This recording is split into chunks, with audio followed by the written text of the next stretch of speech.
हाल ही में आपकी जो वाइफ है मीरा, उन्होंने एक एड में काम किया है, और क्या हम देखते हैं, हम ऐसा उम्मीद कर सकते हैं कि उनसे माइक ही छीन लिया, वो नहीं दे रहे। क्या ऐसा ये भी आपका फंडामेंटल राइट है, होल्ड ऑन टू इट। ऐसे में हम उम्मीद कर सकते हैं कि आगे वो भी फिल्मों में नजर आए, वो भी एक्टिंग करें, कुछ बताएंगे इस बार? सर, जब वो प्रेस कॉन्फ्रेंस करेंगे आप उनसे पूछिएगा। आजकल की औरतें अपने माइंड की होती हैं, they do what they like, and you think I have any control over that, you are very wrong. आप थोड़े ओल्ड स्कूल लगते हो। I want to ask the director and the actors, like ऐसी जो social relevant films and serious issue में humor लाना कितना आसान या मुश्किल होता है, even the actors? मेरे ख्याल से इसका सही जवाब हमारे जो राइटर्स हैं, गरिमा सिद्धार्थ, वो देंगे। वही उनकी आत्मा जानती है कि वो कितना मुश्किल से उसके अंदर ह्यूमर लाते हैं।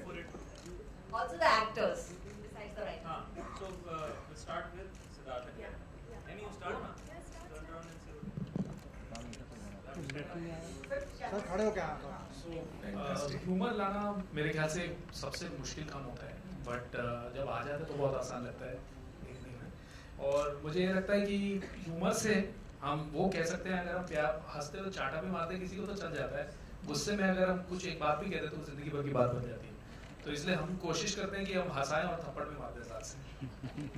एक बहुत इम्पोर्टेंट चीज़ होती है फिल्म के स्क्रिप्ट बनने के बाद में कि आपकी कास्ट और डायरेक्टर उसको कितना तरीके से साकार कर सकते हैं।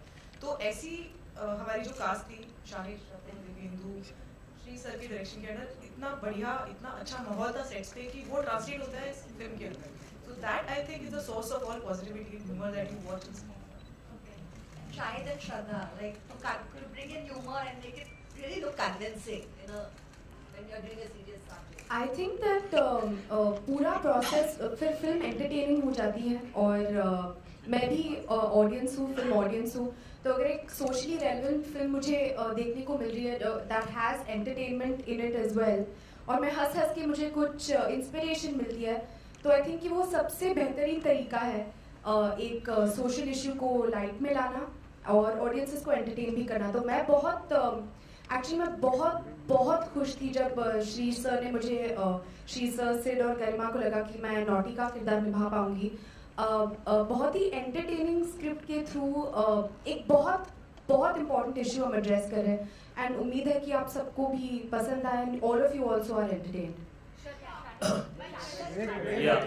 सो मैं इसके बारे में एक ही चीज कहना चाहूंगा। एक तो ये कि आम जिंदगी में रोज डिप्रेशन नहीं होता, यू नो, नॉर्मल जिंदगी चल रही होती है, लोग हंसते खेलते खुशहाल लोग होते हैं आम जिंदगी में जो देखा जाता है, और तब कोई एक इशू आता है जो आपको परेशान करता है। तो I think that's representing real life में हमेशा हर चीज दुखी और हर चीज खुश नहीं होती है। दो इश्यूज होते हैं जब आप एक सीरियस सब्जेक्ट या एक सोशल इशू को उठाते हैं, तो लिमिटेशन हो जाता है कि लोग क्यों देखना चाहेंगे, बिकॉज बोरिंग हो जाएगा। और दूसरी तरफ जब आप एक out and out entertaining film बनाते हैं तो इशू ये हो जाता है कि भाई हम नया क्या कहने वाले हैं, ऑडियंस बोर हो जाएगी 20, 25, 30 मिनट के बाद, कुछ नया कहने के लिए बचेगा नहीं, तो लोगों ने कहानी क्या है boss. So when you can find a way of putting these two things together, so you get something that is relevant and you get a storyline that makes sense, that is fresh and different. But you get a film that's entertaining, so people who are paying money to come in to get entertained, which is why people enter a film theater, they don't get to come here to get educated. They get a story and they get entertained. So I think it's something that I would say is the flavor of the season. I think there are a lot of films in this genre which are coming out right now and are being appreciated in the widest possible range. So I think that's my learning as an actor कि 15 साल से जो मैं फिल्में देख रहा हूँ, study कर रहा हूँ, मुझे ये समझ में आया है कि ये स्पेस जो है फिलहाल ये लोगों को बहुत अपील कर रही है, बिकॉज एंटरटेनमेंट भी मिल रहा है और स्टुपिडिटी और नॉन सेंसिबल चीजें भी नहीं हो रही हैं, कहानी भी है, और you can walk away with something that maybe will stay with you, and I think that is the best thing about cinema, that they can tell you something about life और they can touch you emotionally. I think that's the biggest quality of cinema, so it's a good combination. Shahid, the last question. Ask him a question, यार. भूषण जी, कौन सी film है ये sir? Uttarakhand की picture है, अलग state है, UP एक अलग स्टेट है सर. उत्तराखंड उत्तर प्रदेश आजू बाजू में है बट अलग है सर. आपको लगा यूपी है, ये राइटर्स तो आपको ढूंढेंगे ना. जिसने बोला यूपी है, ये उत्तराखंड है. और छोटे शहरों की शायद कहानियों के बारे में आप शायद ये बोलना चाह रहे हैं, नॉट जस्ट यूपी, और भी शहर हैं. तो छोटे शहरों की जो चीजें हैं, जैसे श्री सर ने पहले भी कहा कि ये जो प्रॉब्लम्स हैं ये शहरों में फिर भी आई गई प्रॉब्लम्स हो जाती हैं, लेकिन एक छोटे शहर में ये चीज लाइक मेरा कैरेक्टर जो फिल्म है वो उसको इतना ज्यादा अफेक्ट करती है कि वो एक बहुत एक एक्सट्रीम स्टेप लेने पे मजबूर हो जाता है। सो आई थिंक सिर्फ यूपी नहीं, बहुत सारे ऐसे छोटे शहर हैं जिनकी सैनिटेशन की प्रॉब्लम या इलेक्ट्रिसिटी की प्रॉब्लम और भी बहुत सारी प्रॉब्लम्स हैं वो लोग फेस कर रहे हैं। तो उनके थ्रू लाना आई थिंक कहीं ना कहीं एक पर्सनल टच भी मिलता है आपको, and it's a new way of also to telling a story. I have one question here. ये दो माइक्स देके बहुत गड़बड़ हो गई। भूषण जी, मेरा क्वेश्चन आपसे है कि आप उत्तराखंड तक गए, but why you didn't choose Varanasi? Like आपने आरती का सीट है because I belongs to Varanasi. So मेरा क्वेश्चन आपसे है कि आपने वाराणसी को क्यों नहीं चूज किया? Because वहाँ पे सबसे ज्यादा इलेक्ट्रिसिटी की प्रॉब्लम है, you know. Seriously, it's a huge problem in Varanasi. I think ये तो श्री जी बताएंगे कि आपने वाराणसी क्यों नहीं चूज किया, वहाँ इलेक्ट्रिसिटी की ज्यादा प्रॉब्लम है। वहाँ के लोगों को मैसेज हमारा जिला आरती जो है वो ऋषिकेश में है, वो गंगा वाराणसी की नहीं है। उससे रिलेट किया एक्चुअली कि अगर आपने आरती का सीट हाँ तो आरती खाली बनारस में नहीं होता, बट सीक्वल बन सकता है सर वाराणसी में फिर। Okay Shahid, for the second version. Okay Shahid आपके लिए शाहिद, अरे ले गौरव दोबारा बत्ती जलने वाली एक शाहिद आप दोबारा बत्ती जलने वाली आपके घर में आएंगे दूसरी बार आप। भाई तुम्हारा फिल्म से रिलेटेड सवाल नहीं है, तो कोशिश कर रहे हो कि बच्चे की पैदाइश को इस फिल्म के इलेक्ट्रिसिटी प्रॉब्लम से जोड़ दो, तो ग्रेट इंसान हो। इन लोगों को तुम्हें स्टैंडिंग ओवेशन देना चाहिए। तुमने किन दो चीजों पे प्लीज लेडीज एंड जेंटलमैन, बच्चा और इलेक्ट्रिसिटी कनेक्टेड है इस इंसान के लिए। दोबारा बाप बनने वाले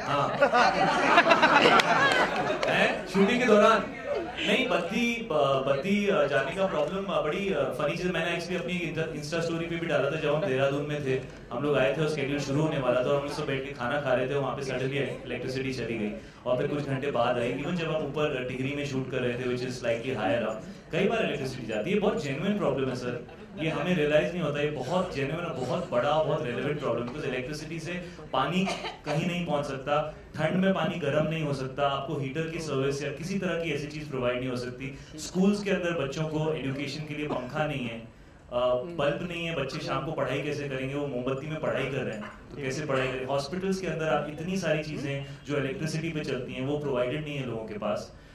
So we have obviously been told about this by Siddharth, Garima, Shri sir. They have gone and researched this, and that is why we thought कि इस पर फिल्म बनी चाहिए।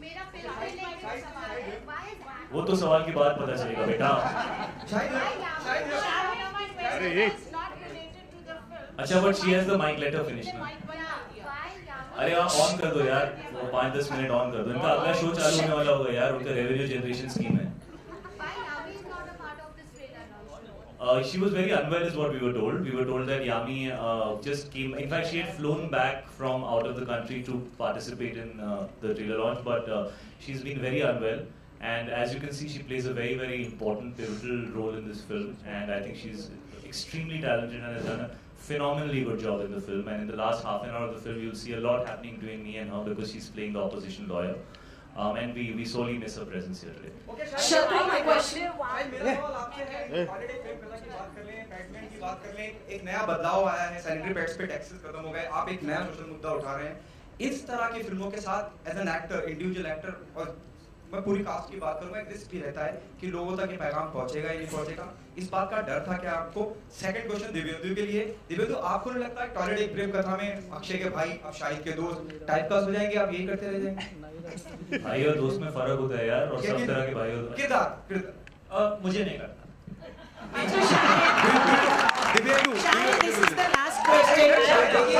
मैं आपको बताता हूँ, ये ना बहुत पुरानी बातें होती थी कि तुम हीरो के दोस्त हो या भाई।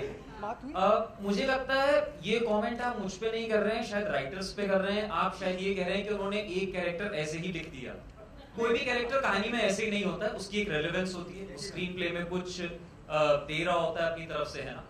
तो मेरा सिर्फ ये रहता है, मैं स्टोरी देखता हूँ और अगर मुझे कैरेक्टर अच्छा लगता है तो मैं उसको प्ले करता हूँ। और मेरे हिसाब से फिल्म के हीरो ये हैं, काइया कैरेक्टर मैं प्ले कर रहा हूँ, बड़ा कपटी काइया कमीना। इन्होंने स्पेशली मेरे लिए वर्ड, जब मैं कास्ट हो गया फिल्म में तो ओरिजिनल स्क्रिप्ट में नहीं था, फिर ऐड हुआ कमीना, तो मैं कमीना कैरेक्टर प्ले कर रहा हूँ, हीरो फिल्म की है। नहीं, और दोबारा से आपके सवाल का जवाब नहीं। हर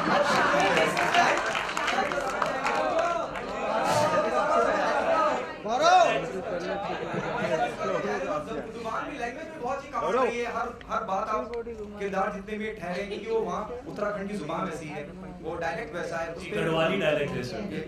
तो उस पे कितना काम किया, क्या आपको लगता है? जी पहली बार जब हमने स्क्रिप्ट सुनी थी तो हम सबकी यही फीलिंग थी, और देवेंदु काफी एंड में आए थे इस फिल्म के अंदर, तो वो पहले 2 दिन तो उनकी हवाइयां ही उड़ी हुई थी, bro how are we going to do this. So we were all very very aware कि इस फिल्म के अंदर जो डायलेक्ट है, और कई रीडिंग्स की मैंने और श्रद्धा ने काफी रीडिंग्स की साथ में, because it was very difficult to get a hold of it, because actually इस लैंग्वेज में सब उल्टा कहा जाता है। मतलब मैं वहाँ जा रहा हूँ की जगह वहाँ जाने वाला हूँ मैं, मतलब ऐसा the whole way it is expressed is very different, and then there are the words like bal and hera and those kind of things. तो it took a lot of time for us to learn it, but I think that is the best thing about the film, because किसी भी film में flavour अगर dialect exciting हो, नया हो, अलग हो, तो फिल्म बहुत ही ग्राउंडेड और रियल ग्रास रूट हो जाती है। लोगों को ऐसा लगता है यार ये हमारी कहानी कही जा रही है। पाजी को छोड़ के जिनको लगता है पंजाब को छोड़ के पूरा हिंदुस्तान सेम है, यूपी उत्तराखंड सब सेम है।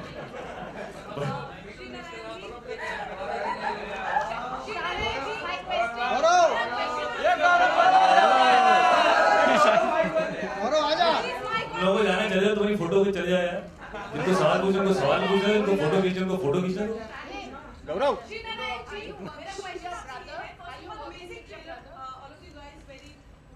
Thank you. My question to you is, पहले टॉयलेट एक प्रेम कथा और उसके बाद पतिगुण मीटर चालू, क्या आप एक स्क्रिप्ट में वही चूज करते हैं जहाँ एक सोशल मैसेज एक आम जनता तक पहुँच सके? सर जानबूझ के तो नहीं किया, लेकिन मैं चाहूँगा कि फिल्मों के जरिए अगर मैं कुछ बात कह सकूँ, अपनी लोगों तक पहुँचा सकूँ, तो मेरा बहुत बड़ा सौभाग्य होगा। साथ ही श्रद्धा आपसे पूछना चाहूँगी, इस साल आप काफी सारी फिल्मों का हिस्सा हैं, साथ ही आपकी बहुत सारी पिक्चर्स आई है कि आप साइना नेहवाल के लिए भी ट्रेनिंग कर रही है बायोपिक के लिए, कुछ थोड़ा सा आप उस बारे में बताओ। बेसिकली हंसते हंसते हालत ख़राब है, तो बहुत एक्साइटेड हूँ with all the films, and very very excited about बत्ती गुल मीटर चालू। एक आई थिंक मैं खुद को बहुत लकी मानती हूँ एज एन एक्टर की ऐसी स्क्रिप्ट मुझे ऑफर हुई जो सोशली रेलिवेंट है, जो हम उम्मीद करते हैं कि इस इशू को हेल्प करे एक solution. I hope that the issue finds a solution and we can help it. I really feel कि एज एन एक्टर अगर आपको ऐसे अपॉर्चुनिटीज मिलते हैं तो you are very very lucky to through your film send out a very important message, तो I am very very happy. बाद में बात करें उसके बारे में। Guys, ask him if he wants to do a film with me first, no? Nothing. चढ़ जा। One last question. लोग उठ चुके हैं, सवाल ना पूछा जाए। हाँ।